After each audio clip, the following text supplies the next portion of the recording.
Hello everyone, मैं हूं चेतन जैन और आज का हमारा ये वीडियो रोजरी बायोटेक के आईपीओ के बारे में है। यह वीडियो हमने 4 पार्ट्स में डिवाइड किया है।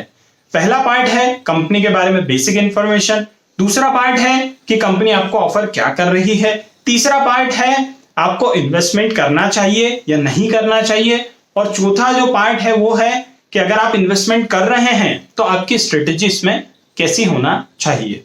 तो पहले पार्ट से समझते हैं। कंपनी सन 2009 में एडवर्ड वॉल्टर और सुनील श्रीनिवासन के द्वारा शुरू की गई थी। कंपनी का जो बिजनेस है वो स्पेशलिटी केमिकल का है और ऐसा कहते हैं कि स्पेशलिटी केमिकल की मैन्युफैक्चरिंग में यह देश की सबसे बड़ी कंपनीज में से एक है। कंपनी ने अपने 2 प्लांट सेटअप किए हुए हैं जो कि सिलवासा और दहेज में हैं। कंपनी के जो प्रोडक्ट्स हैं उनके बारे में बता दूं, कंपनी के पास लगभग 1500 से ज्यादा प्रोडक्ट्स हैं, यानी कि एक वाइड रेंज ऑफ प्रोडक्ट है। और कंपनी कस्टमाइज प्रोडक्ट्स भी बना के डिलीवर करती है, यानी कि हर क्लाइंट को उसके डिमांड के हिसाब से प्रोडक्ट्स डिलीवर करती है। और कंपनी का जो कारोबार है वो लगभग 15 से ज्यादा देशों में है। इसके अलावा कंपनी के जो मेजर क्लाइंट हैं वो है HUL, अरविंद और भी कई बड़ी लिस्टेड कंपनीज हैं जिनको ये सप्लाई करते हैं। कंपनी का जो पर्पस है आईपीओ लाने का वो 2 पर्पस है।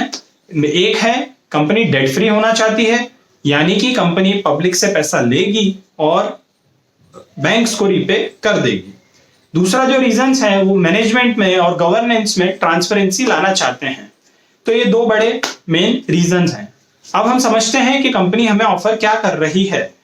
तो मैं आपको बता दूं, यह इशू लगभग 500 करोड़ रुपए का है। कंपनी इस इशू के जरिए 500 करोड़ रुपए के लगभग जुटाने की तैयारी में है। अब कंपनी अपने शेयर्स बेच रही है, तो वो किस प्राइस पर बेच रही है उसका एक रेंज है जो कि है 423 से 425 रुपए का। यानी कि अगर आपको अप्लाई करना है तो आप 423 से 425 रुपए प्रति शेयर के हिसाब से अप्लाई कर सकते हैं।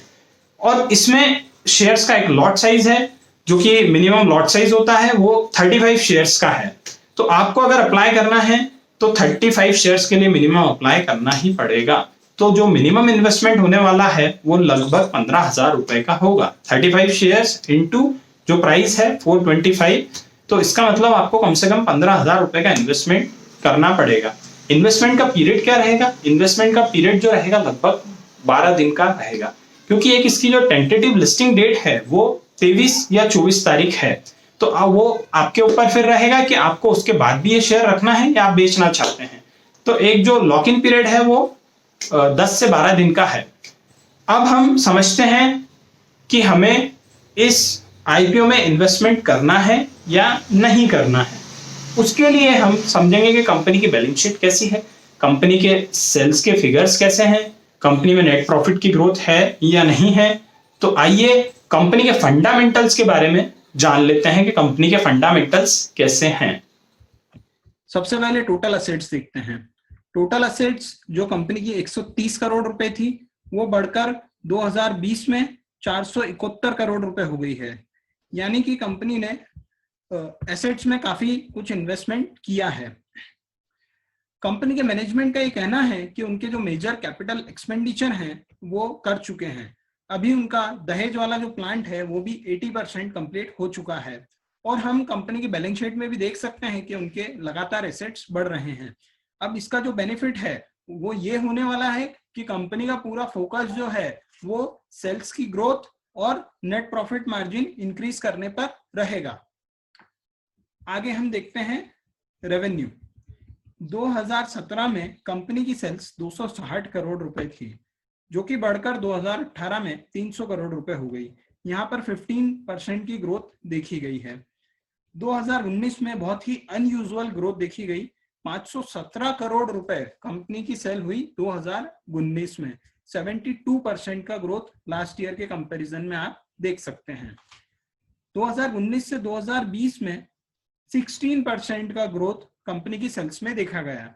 कंपनी की सेल्स बढ़कर 603 करोड़ रुपए हो गई है। अब हम प्रॉफिट आफ्टर टैक्स समझते हैं। कंपनी का प्रॉफिट 2017 में 142 करोड़ रुपए के लगभग था, जो कि बढ़कर 254 करोड़ रुपए हो गया है। 77% की एक बहुत ही अच्छी ग्रोथ देखी गई। 2018 से 2019 में प्रॉफिट 456 करोड़ हो गया है, लगभग 80% की ग्रोथ। और 2019 से 2020 में 652 करोड़ रुपए कंपनी का प्रॉफिट हो गया है। 42% की ग्रोथ इस साल भी कंपनी ने अपने प्रॉफिट में दर्ज की है। और हम आगे भी एक्सपेक्ट करते हैं कि कंपनी का जो प्रॉफिट मार्जिन है वो लगातार बढ़ेगा और सेल्स भी जो है वो अच्छे रेट से ग्रो करेगी, क्योंकि कंपनी का पूरा फोकस अब इन दो चीजों पर है, क्योंकि कंपनी के जो प्लांट हैं वो ऑलरेडी सेटअप हो चुके हैं। तो जैसा कि आपने देखा कि कंपनी की सेल्स की ग्रोथ अच्छी है और नेट प्रॉफिट में भी हम एक अच्छी ग्रोथ देख रहे हैं। अब हम देखते हैं कि हमें हमारे इन्वेस्टमेंट की स्ट्रेटेजी कैसी रखना है और हमें किस तरह से इस आईपीओ में सब्सक्राइब करना है। एक चीज जो है वो बहुत ज्यादा जरूरी है, वो है जीएमपी। हमें इन्वेस्टमेंट की स्ट्रेटेजी बनाने के पहले इस कंपनी की जो जीएमपी चल रही है वो जरूर देख लेना चाहिए। जीएमपी क्या होती है, मैं आसान भाषा में आपको शॉर्ट में समझा देता हूं। जीएमपी एक तरीके से ये है कि सेकेंडरी मार्केट में लोग क्या एक्सपेक्ट कर रहे हैं कि इसकी लिस्टिंग किस प्राइस पर होगी, यानी कि इसका सब्सक्रिप्शन प्राइस जो है वो 425 रुपए है, तो इसका जो जीएमपी अभी चल रहा है वो 125 रुपए है। इसका मतलब 425 प्लस 125 यानी कि 550 रुपए के लगभग इसका जीएमपी चल रहा है। लोग एक्सपेक्ट कर रहे हैं कि इसकी लिस्टिंग जो होगी वो 550 रुपए के आसपास हो सकती है, जो कि एक अच्छा रिटर्न है, लगभग 25 से 30% का रिटर्न है। अब हमें ये भी देखना है कि ये जो इशू है वो उसका सब्सक्रिप्शन का स्टेटस क्या है, तो उसके लिए हमें 15 जुलाई तक का वेट करना होगा। हमें हमारी सारी तैयारियां 13 तारीख को कर लेनी है, यानी कि फंड्स का अरेंजमेंट और हम कितना इन्वेस्टमेंट करना चाहते हैं और जो जो डीमेट अकाउंट्स है उसकी डिटेल्स, यह सारी अरेंजमेंट करके रखना है और 15 जुलाई का वेट करना है, आखिरी दिन का। अब 15 जुलाई को हम ये देखेंगे कि इशू का सब्सक्रिप्शन का स्टेटस क्या है।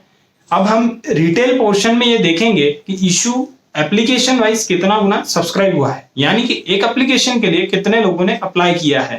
हो सकता है वो 3 टाइम 4 टाइम 7 टाइम हो सकता है, तो हम वो देखेंगे। अगर इशू ओवर सब्सक्राइब हुआ है तो हमें फिर मल्टीपल एप्लीकेशंस लगाना चाहिए। इसका मतलब ये कि हम जितना हमारे पास फंड है उतना हमें लगाना चाहिए। अगर आप एक एप्लीकेशन लगाएंगे तो आपको उसके अलॉटमेंट के चांसेस कम हो जाएंगे। अगर आप एक से ज्यादा लगाएंगे, सपोज आप 2 लगाते हैं, 3 लगाते हैं, 4 लगाते हैं, तो उसके अलॉटमेंट के जो चांसेस हैं वो आपके बढ़ जाएंगे। अब अगर आपको मल्टीपल एप्लीकेशन लगाना है तो वो अलग अलग अकाउंट से लगाएं, एक ही अकाउंट से नहीं लगाएं। जैसे मान लीजिए कि मैं ही हूं, अब मुझे मान लीजिए 60,000 का इन्वेस्टमेंट करना है और मैंने ये देखा कि एप्लीकेशन वाइज जो सब्सक्रिप्शन है वो 6 टाइम हो गया है, यानी कि एक एप्लीकेशन के लिए 6 लोगों ने अप्लाई किया है। तो अगर मैं एक सिंगल अकाउंट से 60,000 रुपए से अप्लाई करूंगा तो मैं 4 एप्लीकेशन के लिए करूंगा, पर मेरी जो एप्लीकेशन 4 लॉट के लिए करूंगा, पर मेरी जो एप्लीकेशन है वो काउंट होगी 1। अगर मैं 4 अलग अलग अकाउंट से काउंट करूंगा तो मेरी 4 एप्लीकेशन काउंट होगी, तो मुझे अलॉटमेंट के चांसेस ज्यादा हो जाएंगे। तो यह डिपेंड करेगा कि वो इशू सब्सक्राइब कितना हुआ है। अब एक और मेरा सजेशन है, अगर इशू अंडर सब्सक्राइब होता है तो फिर आप मल्टीपल एप्लीकेशन बिल्कुल मत लगाइए, खुद के अकाउंट से भी मत लगाइए और दूसरे अकाउंट से भी मत लगाइए। अगर इशू अंडर सब्सक्राइब हुआ तो मैं आपको ये सजेस्ट करूंगा कि अगर आप फिर भी चांस लेना चाहते हैं तो सिर्फ एक एप्लीकेशन लगा के आप ले सकते हैं, इससे आपकी रिस्क जो है वो लिमिटेड हो जाएगी। एक चीज और है कि लिस्टिंग जो है वो डिपेंड करती है मार्केट पर। अगर मार्केट अच्छा चल रहा है तो जो हमने देखा कि 125 रुपए का जीएमपी है वो 150 रुपए भी हो सकता है, और मार्केट अगर खराब है तो हो सकता है कि 125 वाला 100 आ जाए, 90 आ जाए। पर इस बात के लिए मैं कॉन्फिडेंट हूं कि आपको लॉस बिल्कुल नहीं होगा, यह मेरा ओपिनियन है। तो आपको ज्यादा से ज्यादा ये हो सकता है कि आपका जो प्रॉफिट है वो कम हो जाए, बट आपको लॉस बिल्कुल नहीं होगा। तो ये एक बहुत अच्छी और सेफ अपॉर्चुनिटी है। तो आपको इस आईपीओ में मेरे व्यूज के अकॉर्डिंग सब्सक्राइब करना चाहिए। इसके अलावा आप आपके जो फाइनेंशियल कंसल्टेंट है उससे सलाह जरूर लें कि हमें कितने अमाउंट इन्वेस्ट करना चाहिए या करना चाहिए या नहीं करना चाहिए, और आप खुद से भी इसका रिसर्च जरूर करें। So stay healthy and grow wealthy. धन्यवाद।